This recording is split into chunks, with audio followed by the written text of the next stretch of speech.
దివ్యాత్మ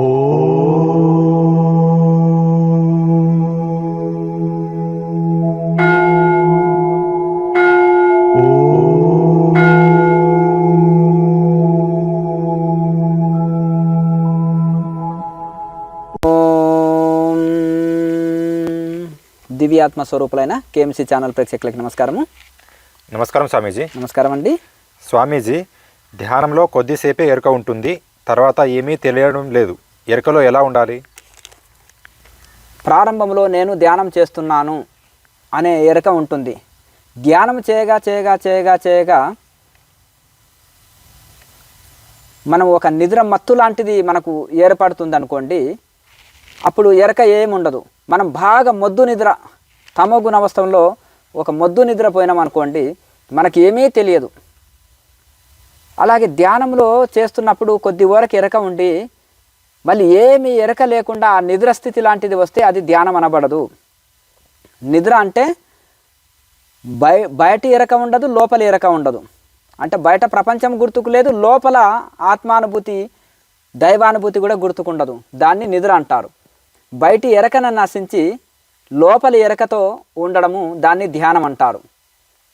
చాలామంది లోపల కూడా ఏమి ఎరకనక్కర్లేదు, ఎరకలేని స్థితే, లేకపోతే అన్కాన్షియస్ స్థితి. అన్కాన్షియస్ అంటే కోమాలో ఉండే వ్యక్తి అన్కాన్షియస్లో ఉన్నాడు. అందుకనే మైండ్ పనిచేస్తలేదు కాబట్టి అన్కాన్షియస్లో ఉన్నందుకే అతనికి మంచం మీద అన్ని సేవలు చేస్తాం. లిక్విడ్ ఫుడ్ ఇస్తాము, మలమూత్రాలు తీసివేస్తాము, క్లీన్ చేస్తాము, బాడీ ఎప్పటికప్పుడు మొత్తం శుద్ధి చేసి ఓ పేషెంట్ని లేక బెడ్ మీద ఉంటే ఎన్ని రోజులైనా ఒకరు సర్వీస్ చేస్తారు వారికి. వారి పనులు కూడా వారు చేసుకోలేరు. కనుక ఇక్కడ బయటి ఎరక నశించి లోపల ఎరక ఉండడమే ధ్యానం. లోన కూడా ధ్యాన స్థితిలో ఉన్నప్పుడు మనకు చక్కటి నిశ్చల స్థితి, పరమానంద స్థితిలో మనం ఉంటాము. ధ్యాన స్థితిలో ఆ యొక్క ఆత్మ అనుభూతిలో ఉంటాం. ఆత్మలో లయం అయిపోయే ఆత్మాకారంగా అంటే శరీరము ప్రపంచాన్ని అంత లయం చేసి ఉండేది అది సమాధి స్థితి. అయితే కేవలము బయటి ఎరక లేకుండా లోపలి ఎరకతో ఆత్మానుభూతిలో పరమానంద స్థితి అనుభవించేది అది ధ్యాన స్థితి. ఆ లోపలి ఎరక కూడా ఏమీ లేకుండా మనం ఉన్నామంటే అది సహజంగా కొన్ని నిద్రమత్తులోకి వెళ్ళిపోయి ఏమీ తెలియకుండా ఉంటే అన్కాన్షియస్ స్థితి, ఏమీ తెలియని స్థితి, శూన్య స్థితి, దీన్ని నిద్ర అంటారు. కనుక లోపలి ఎరకలో ఉండాలి. లోపలి ఎరకలో చక్కగా ఉండాలి. నీ ఎరకలో నీ ఉండు, నీ సహజ స్థితిలో నీ ఉండు అంటారు రమణ మహర్షి. కనుక ఆ సహజ స్థితిని కోల్పోకూడదు. ఆ సహజ స్థితి కోల్పోతే అది నిద్ర అంటారు. కనుక ఆ సాధకులు ఏ టెక్నిక్ అన్న వాడండి, ఏమైనా చేయండి, మీరు నిద్రలోకి జారుకోకుండా చూడండి. చాలామంది ఏమంటారు, నిద్రలో ధ్యానం వస్తుంది అంటారు. ధ్యానంలో నిద్ర ఎందుకు వస్తుంది అండి అంటారు. చాలామంది మరి రాత్రిపూట భోజనం చేయకండి, నిద్ర ఎందుకు వస్తుంది? చాలామంది తెల్లవారులన్నీ ధ్యానం అని కూర్చొని నిద్రలోకి జారుకుంటారు. ఇక గోడకు వాలిపోయి తెల్లవారులు కూర్చుంటే లాభం లేదు, దాంతో ఏమీ లాభం లేదు. ఒక గంట సేపు రైట్ మెడిటేషన్ చేస్తే బెస్ట్. అలా వంగిపోయి కూర్చుంటే మెడలు నడుములు పట్టుకొని అవి మెడ నొప్పి నడుము నొప్పి వచ్చిన నానా రకాల ఇబ్బంది అవుతుంది. కనుక ఆ విధంగా మనము ఏమీ ఎరకలేని స్థితి ధ్యానం అనబడదు. కనుక బయట ఎరక నశించి లోపల ఎరకలో ఉండడమే ధ్యానము. కనుక ఆ లోపల ఎరక కూడా నశించి నాకు ఏమీ తెలియట్లేదండి అంటే ప్రపంచం ఏమీ తెలియద్దు, కానీ ఆత్మానుభూతి అయితే మిగిలాలి. ఆత్మానుభూతి పారవశ్య స్థితి తప్పకుండా ఉంటుంది కొత్తలో సాధకులకి. అక్కడ మనము సహజావస్థలో ఉండగలగాలి ధ్యానంలో. అది లేకుండా ఏమీ లేని స్థితి నిద్రావస్థలో ఉండకూడదు. ఏమి తెలియని స్థితిలో ఉంటే అది ధ్యానం అనబడదు. నెక్స్ట్, స్వామీజీ, మనస్సు ఎంత ప్రయత్నించినా ఒక్కోసారి వశం అవ్వడం లేదు, ఎలా వశం చేసుకోవాలి? మనసులో ఎందుకంటే బ్రేకులు లేనిది మనకు వెహికల్ నడుపుతుంటాం. వెహికల్ నడుపుతున్నప్పుడు అది మనము బ్రేకు వేయకపోతే, మన బ్రేకులు లేకపోతే బండి ప్రమాదంలో పడిపోతుంది. గుర్రానికి కళ్ళెం లేకపోతే గుర్రం మనం గమ్యం చేర్చలేదు. అలాగే టీవీ మన ఆధీనంలో, రిమోట్ ద్వారా మన ఆధీనంలో ఉంటుంది. మనము రిమోట్ లేకపోతే మన ఆధీనంలో ఉండదు. అలాగే ఈ మనసుని నిశ్చలం చేసుకోవడానికి ఋషులు ఎన్నో టెక్నిక్లు చెప్పారు.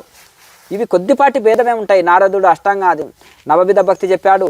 ఆ యొక్క వశిష్ఠుల వారు సప్తజ్ఞాన భూమికలు చెప్పారు. వేదాంతము, ఆ వేదాంతంలో ఉండే శంకరాచార్యులు సాధన చతుష్టయం చెప్పారు. శ్రవణ మనన నిధి ధ్యాస అన్నారు. అంటే వేదాంతాన్ని వినాలి, ఆచరించాలి, అనుభూతి పొందాలి. శ్రవణం చేయాలి, వినాలి, మననం చేయాలి, దాన్ని ఆచరించి సాధన చేయాలి. నిధి దాన్ని ఆచరణలో పెట్టాలి. ధ్యాస అది దాని అనుభూతిలో అనుభూతిలోకి తెచ్చుకోవాలి. కనుక శ్రవణ మనన నిధి ధ్యాస అని వేదాంతులు ఎక్కువ పలుకుతుంటారు. కనుక ఇది మనకు అందుకని అష్టాంగ మార్గం అని అష్టాంగ యోగం అని పతంజలి మహర్షి అందించారు. దాని క్రియాయోగం అని అందించారు మహనీయులు. ఆ అష్టాంగ యోగ సారమంతా తీసుకొని పతంజలి మహర్షి క్రియాయోగం అందించారు. ఆ క్రియాయోగ సారాన్నే మనకు ఈ యొక్క క్రియాయోగాన్ని పతంజలి మహర్షి చెప్పిన క్రియాయోగాన్ని బాబాజీ మహారాజు ప్రపంచమంతా అందించారు. ఇంకా వారి శిష్య పరంపరలో ద్వారా లాయరి మాసే ద్వారా పరమహంస యోగానంద గారి ద్వారా ఇలా గురు పరంపర ద్వారా ప్రపంచానికి అంతా అందింది. అయితే ఇక్కడ మనకు మనసును వశం చేసుకోవాలంటే కొన్ని టెక్నిక్లు ఉంటాయి. ఇప్పుడు సైన్స్లో కొన్ని ఫార్ములా ఉంటుంది. ఒక ట్యాబ్లెట్ కానీ ఒక టానిక్ కానీ ఏదైనా ఒక మెడిసిన్ తయారు కావాలంటే ఒక ఫార్ములా ఉంటుంది. ఎలక్ట్రిక్ పరికరాలకు ఒక ఫార్ములా ఉంటుంది. సూత్రం మనకు లెక్క రావాలంటే మనం లెక్కలు చేస్తాం. మ్యాథమెటిక్స్లో కొన్ని సూత్రాలు కొన్ని ఫార్ములాస్ ఉంటాయి.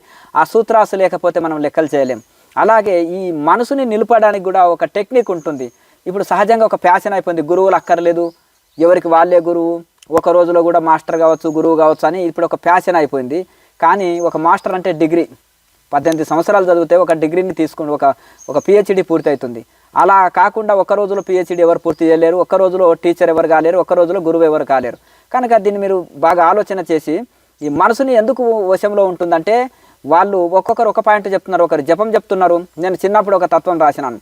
ఉపదేశం అంటూ చెవుల బూదితేనే సరిపోదు, బ్రహ్మోపదేశము చేసి బయలు చూపు వాడే గురువు అని రాసినాను. అంటే ఉపదేశం అని చెవులో మంత్రాలు ఊదుతున్నారు అందరూ, దాంతో ఏమి వదలదు.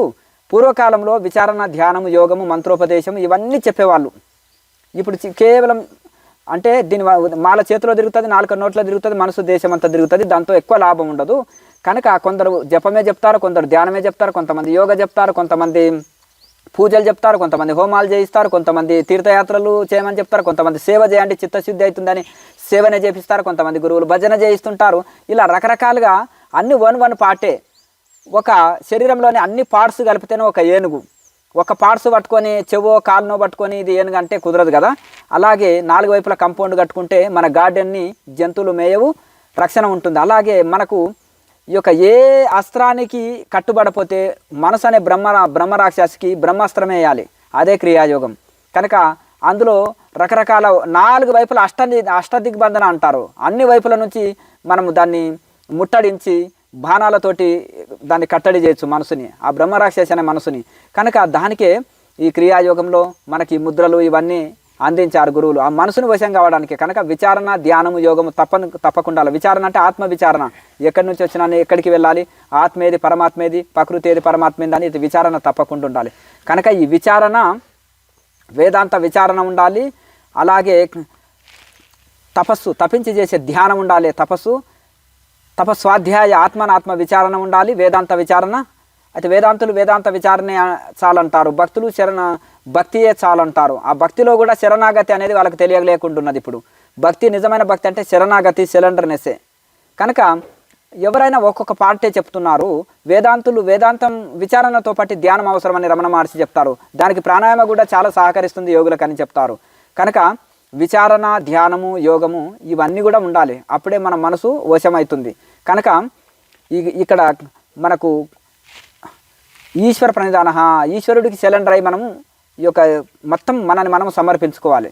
కనుక తపస్సు ఉండాలి, స్వాధ్యాయం ఉండాలి, ఈశ్వర ప్రణిధానం ఉండాలి, నిరంతర ధ్యానం ఉండాలి, ప్రాణాయామాభ్యాసం ఉండాలి. ఇవన్నీ కలిస్తేనే క్రియాయోగము. ఇది ఒక ఫార్ములా తయారు చేశారు. ఇక ఊరికే ఏడో ధ్యానం తెలుసుకున్నాము, గోడ కాని నిద్రపోతాము. మనసు ఉంటేనేమో ఆలోచనలు వస్తున్నాయి, ఇక నిద్రపోతేనేమో ఏం గుర్తుకు లేదు. మనసు ఉంటేనేమో ఆలోచనలు వస్తున్నాయి, గోడ కాని నిద్రపోతేనేమో ఏ ఆలోచన లేదు. ఆలోచన రహిత స్థితిలో ఉన్నామని నిద్రపోయినప్పుడు అనుకుంటున్నాము, నిద్రపోకపోతేనేమో భలే ఆలోచనలు వస్తున్నాయండి మాకు అంటున్నాము.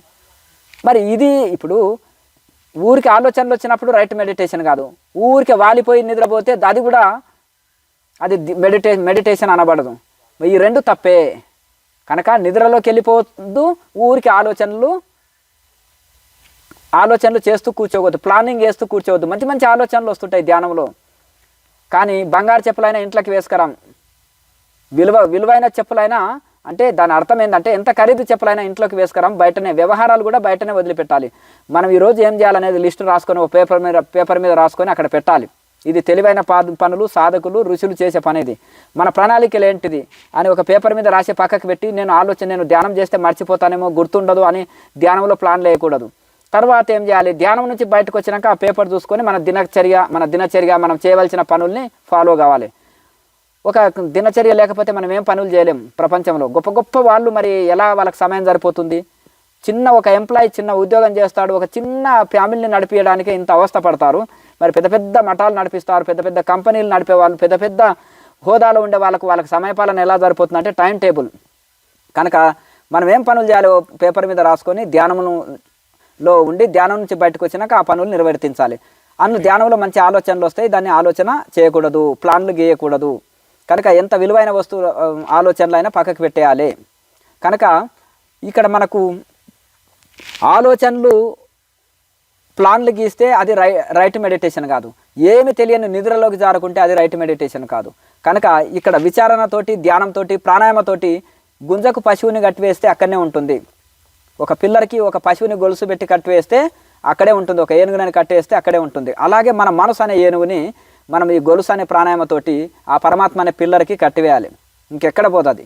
కనుక అలా ఋషులు మనకు అందించిన విచారణ, వేదాంత విచారణ, శరణాగతి, ప్రాణాయామాభ్యాసము, ధ్యానము, ఈ బ్రహ్మాస్త్రాలు వేసినట్టయితే బ్రహ్మరాక్షసి అనే మనసు కట్టుబడుతుంది. మనసు అనే పశువుని కట్టివేయవచ్చు యోగం ద్వారా. కనుక ఇవేమి లేకుండా నేను ధ్యానం చేస్తానంటే నిండా దీన్ని కూర్చుంటే నిద్రనే వస్తుంది. నిండా దీన్ని ఏం చేస్తాం, ధ్యానంలో కూర్చుంటే నిద్ర చక్కగా వస్తుంది అంతే. కనుక ఎంటీ స్టమక్ తోటి ధ్యానం చేయాలి, కాలి పొట్టతోటి ధ్యానం చేయాలి. విచారణ, ప్రాణాయామాభ్యాసం, ధ్యానం చేస్తేనే చక్కగా మెడిటేషన్ కుదురుతుంది. ఇవి ఏవి లేకుండా, అందుకని ఒక సరి అయిన ఒక మంచి అనుభవజ్ఞుల దగ్గర శిక్షణ తీసుకోవాలి. అనుభవం లేని వాళ్ళ దగ్గర శిక్షణ తీసుకోకూడదు. వాళ్ళు ఒక రోజుల ధ్యానం నేర్చుకొచ్చి గురూజీలు అయినరు, మాస్టర్స్ అయినరు, మనకు తెలియదు కదా. అట్లా విచారణ చేసి ఆ విధంగా మంచి అనుభవజ్ఞులైన ఋషి పరంపరలోనే శిక్షణ తీసుకోవాలి. ఎవరైనా విచారణ, ధ్యానం, యోగం ఎక్కడున్నా నేర్చుకోండి. అట్లా లేకుండా ఒకే సాదా మెడిటేషన్ నేర్పుతాము, లేకపోతే దానికి ఎవరు కొంతమంది సుష్మన యోగం అని పెడతారు, కొంతమంది కుండలిని యోగం అని పెడతారు, కొంతమంది ధ్యానం అని పెడతారు, కొంతమంది రకరకాల పేర్లు వాడుకుంటారు, కానీ అసలైంది చెప్పరు. ప్రతి దాంట్లో ఒక ఫార్ములా ఉంటుంది. కుండలిని యోగం అంటే 5 స్టెప్పుల్లో ఉంటుంది. అదేం చెప్పకుండా చెవుల మంత్రం చెప్పి కుండలిని యోగం అంటారు. కొంతమంది క్రియాయోగం పేరు కూడా వాడుకుంటారు. ఊరికే దృష్టి పెట్టి ఇట్లా పెట్టి ధ్యానించంటారు, ఇట్లా ముద్ర పెట్టి ధ్యానించంటారు, అది తప్పు. లేకపోతే సూర్యుడిని చూసి ధ్యానించండి, అదే క్రియాయోగం అని ఇంకొకరు. ఫ్యాషన్ అయిపోయింది. దాన్ని మా ఫార్ములా చేంజ్ చేసి ఇష్టం వచ్చినట్టు నోటికి వచ్చినట్టు చెప్పడం. ఒక గురువు తానుకోనికి ఇగో అడ్డు వస్తుంది, ఒక దాన్ని కరెక్టు సాధన చేయడానికి ఓపిక ఉండదు. ఈ లోపల గురూజీలు కావాలి, డబ్బులు ఫండ్స్ బాగా వసూలు చేయాలి, ఇట్లా దీంట్లో పడిపోతున్నారు. అట్లా కాకుండా ఒక ఋషి పరంపరలో కరెక్ట్ నేర్చుకొని సాధన చేస్తే అద్భుత ఫలితాలు పొందుతాము మనము. కనుక మీరు ఒక చక్కటి ఫార్ములాలో నేర్చుకోండి. క్రియాయోగం అనేది ఒక ఫార్ములా. అన్ని ఉచిత సేవలు ఉంటాయి. ప్రతి వీడియో కింద ఫోన్ నెంబర్ ఉంటుంది, కాల్ చేసి వచ్చి నేర్చుకోండి. ప్రతి నెల 2వ ఆదివారం సెలవు దినమే మీకు. ప్రతి నెల 2nd సండేనే మరి హాలిడేనే కనుక ఆ రోజు వచ్చి నేర్చుకోండి. క్లాసులు ఉంటాయి, నెలకు ఒకటే క్లాస్ ఉంటుంది. కనుక ఒక ఫార్ములాలో నేర్చుకుంటే మనసుని నిలకడ చేసే విధానాన్ని గురువులు నేర్పిస్తారు. దాని ప్రకారంగా మనసు నిలుస్తుంది. ఇంకా ఇష్టం వచ్చినట్టు ఏదో మేము ధ్యానం చేయాలి, ఏదో తరించాలి అని ఓన్గా ప్రాక్టీస్ చేస్తే, పుస్తకాలు చదివో, టీవీలో చూసో, ఎవరో చెప్తే వినో ప్రాక్టీస్ చేసి ఓన్ మైండ్ తోటి చేస్తే, లేకపోతే ఏది మనసుకు దోచింది ఏదైనా సరే ఇదే ధ్యానం అనుకుంటే, లేకపోతే ఏదో ఆఫ్ మైండ్ వాళ్ళు చెప్తే అదే ధ్యానం అని చేస్తుంటే ఎక్కువ రిజల్ట్ పొందాం. కొంతమంది 20 ఏళ్ళ నుంచి పూజలు చేస్తున్నాం, మనసు నిలుస్తలేదండి. కొంతమంది 20 ఏళ్ళ నుంచి ధ్యానం చేస్తున్నాము, నడువు నొప్పి, మెడ నొప్పి వచ్చేసిందండి, వాలిపోతాము, నిద్ర వస్తుందండి ధ్యానంలో. ఇవన్నీ సమస్యలు. ఎందుకంటే ఒక రైట్ మెడిటేషన్ నేర్చుకున్నందువలన, ఒక రైట్ పరంపరలో నేర్చుకున్నందువలన, ఒక యోగీశ్వర్ల దగ్గర శిక్షణ తీసుకున్నందువలన ఇన్ని ప్రాబ్లమ్స్ వస్తాయి. నిజంగా మోక్షం కావాలంటే, నీకు సైన్స్ కావాలంటే సైన్స్ గురూజీ మాస్టర్ దగ్గరికి వెళ్ళు. మ్యాథమెటిక్స్ కావాలంటే మ్యాథమెటిక్స్ మాస్టర్ దగ్గరికి వెళ్ళు. ఆ మ్యాథమెటిక్స్ అంటే తెలియని ఇంకో మాస్టర్ దగ్గరికి పోతే ఏం చెప్తాడు? కనుక మీకు యోగం కావాలంటే, ధ్యానంలో చక్కగా మీకు ఇది చేయాలంటే ఒక తపస్సంపన్నుడైన ఒక ఋషి దగ్గరనే నేర్చుకోవాలి, ఒక యోగేశ్వరుడి దగ్గరనే నేర్చుకోవాలి. కనుక అప్పుడు మీకు చక్కటి ముద్రల్ని, ప్రాణాయామాభ్యాసము, ధ్యానము, విచారణ ఇవన్నీ నేర్పి పంపిస్తారు. ఇంటికి వెళ్ళి బాగా ప్రాక్టీస్ చేసుకుంటే మీరు నిశ్చల స్థితిలో ధ్యానం చేసి అద్భుత ఫలితాలు పొందగలుగుతారు. మీరు కూడా ఋషులుగా మారగలుగుతారు. లేకపోతే ఏమి తెలియని వాళ్ళ దగ్గర నేర్చుకుంటే టైం వేస్ట్, ఎనర్జీ వేస్ట్, డబ్బులు వేస్ట్. మళ్ళీ వాళ్ళు ఏమైనా ఉచితంగానైనా చెప్తున్నారంటే మిమ్మల్ని గుండు కొట్టేస్తారు, అడ్డగోలి ఆ డబ్బు వసూలు చేస్తారు, మిమ్మల్ని వాళ్ళ చుట్టూ తిప్పుకుంటారు. కనుక ఒక ఋషి పరంపరలో నేర్చుకోండి, రైట్ మెడిటేషన్ నేర్చుకోండి, విచారణ, ధ్యానము, యోగాన్ని నేర్చుకోండి, ప్రాణాయామాభ్యాసము, నిరంతర వైరాగ్యం కలిగి ఆహార నియమాలు పాటించి యమ నియమాలు పాటించి చక్కగా ఈ క్రియాయోగ ధ్యానం చేయండి, తరించండి. ఇక ప్రతి వీడియో కింద ఫోన్ నెంబర్ ఉంటుంది. మీరు అన్ని ఉచిత సేవలు ప్రతి సెకండ్ సండేనే క్లాసులు ఉంటాయి, వచ్చి క్లాస్ చేయండి. అందరూ తరించండి. ఇది ఆరోగ్యము, ఆత్మజ్ఞానము, శాంతిని, మోక్షాన్ని ఇచ్చేది క్రియాయోగము. లోకా సమస్త సుఖినో భవంతు. ఓం